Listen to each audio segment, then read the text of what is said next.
Hi, I'm Jay from Resene. I'm a paint expert here today to talk to you about restaining your deck. The first step when staining your deck is to treat for moss and mould.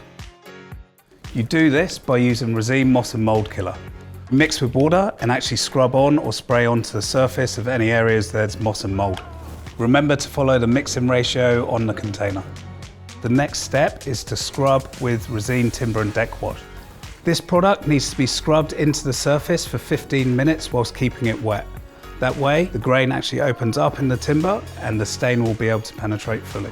Once you've selected your stain, you're onto the fun stuff, actually applying it. The best method of application is the POW Deckmaster Deck Brush. I recently used this on my deck and it was an absolute lifesaver. It just means you can get an easy, consistent finish across the whole deck. You can cut in any hard to reach areas and it gets down in between the grooves of the deck.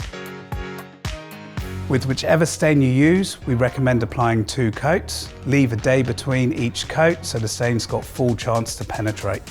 One of my top tips for staining your deck is don't do it in direct sunlight. So either start earlier in the morning or later in the day and work in the shadows. That way the stain will actually penetrate rather than just drying on the surface of the deck. Once you've finished applying your second coat, it's best to wait 7 days for the deck to be fully dry before moving back any furniture or barbecues onto your deck. For best results, remember you need to restain your deck every 18 to 24 months so it's well protected and looking as good as possible.